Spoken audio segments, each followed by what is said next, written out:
I'm working on a book, so I'm doing some research on the life of Jesus, and really wanted to experience the kind of the atmosphere.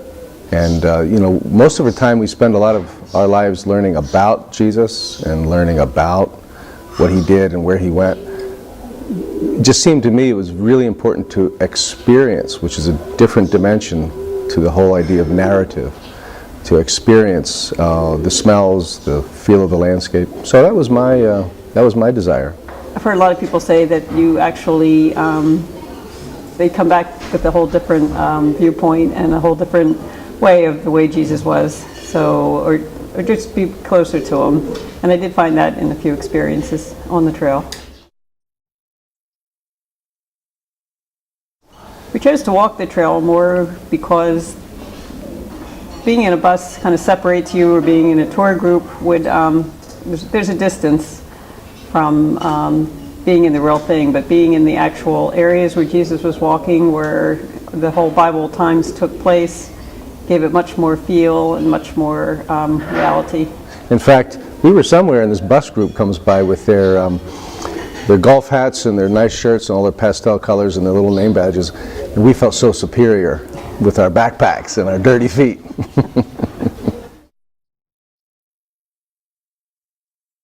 We met some very interesting people, and staying with some Arabs, staying with some Jewish people, you kind of get a feel for the whole Israel experience. Experientially, for me, one of the highlights was the very first day. The Jesus Trail is affiliated in some way with the Nazareth Village, and there's a wine press that they've uncovered that was first century and very likely to have been an actual wine press for Jesus and his family. For some reason that really was a big thrill for me. So that was, even before we got started, that was a taste of things to come. Being on top of the cliffs and just being able to have the view of the whole area, that was one of my biggest ones. And then as we hiked down the cliff, we actually descended on the Staples part of the cliff, and that was just an experience. And then seeing the caves. Almost a mystical connection you get with the landscape. For me, that first moment of finally putting my feet in the Sea of Galilee was just a thrill. It was not only a sense of accomplishment, we're here, but to actually just feel the water on my swollen feet was just a wonderful experience. The family in Cana was really a delight because we don't think much about Arab Christians, at least back home. And this was a wonderful opportunity to meet an Arab Christian family who were extremely welcoming, by the way. I don't know who wasn't interesting, frankly. Every place we stayed, the goat farm, with their commitment to organic farming and the land and the love of the land and their courtesy, the volunteers that we met along the way, the volunteers of your organization, Taylor here and the others that we met. Man, the faces of the trail are great. Jesus knew people from every walk of life. He wasn't isolated. And I think that becomes an important model for us as well. But to experience the sort of the diversity that Jesus experienced was profound, actually. Quite a change in my understanding of who the man was. I was just pictured him in Nazareth, a little town.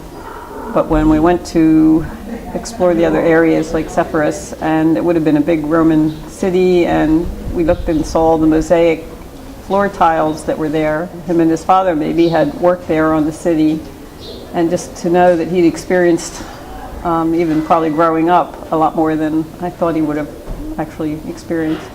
Yeah, the Arbel Valley was just so remarkably peaceful. It was lush this time of year that we were here.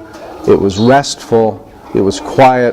I could imagine Jesus walking and reflecting. And one other kind of ironic observation I made is that in some respects, as beautiful as the landscape was and all the rest, there are other places on earth that are beautiful.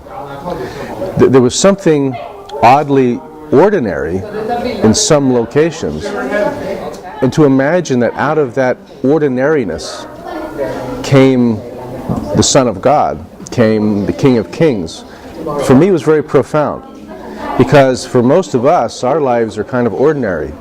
And yet there's power, I imagined, in being ordinary. And that was one of the spiritual truths that I think came through loud and clear just because I was able to walk it. I think my advice for somebody taking this trip would be to really read the guidebook. If you read the guidebook, it helps you understand, and then you get a much better feel for what you're going to experience and where you are, and it helps you emotionally get into the right frame of mind to know where you are and who's been there and what's coming up and what the sites really mean. Yeah, before each day.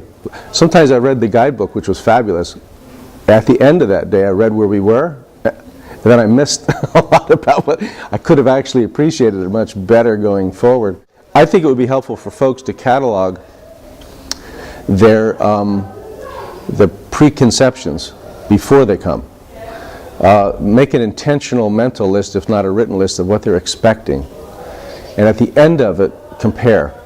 And I think Sue made some observations along the way that, I didn't expect Galilee to have this many hills around it, the Sea of Galilee, or I didn't expect the countryside to be this or that. But I think expectations about who Jesus was and the landscape in which he lived would be really interesting to identify before you come. So you're very conscious of changes that occur while you're here. Otherwise, bring a poncho, depending on your time of year, and lots of water, just like the book says. Bring comfortable shoes. Yeah, that too. I just want to tell potential trekkers that you guys take good care of them. If they have any apprehensions about feeling insecure or kind of abandoned day to day, it's not like that. It was very relaxing to know that when you get to your next stop, your luggage is there waiting for you, a smiling face, usually some tea and coffee and some cake or something, a very pleasant welcome, nice directions for the next day. You felt really cared for. I think we're going to probably live the Jesus Trail long after we're home. It's not one of those things you just sort of do and you're done. I'm expecting the Jesus Trail to stay with us for quite a long time.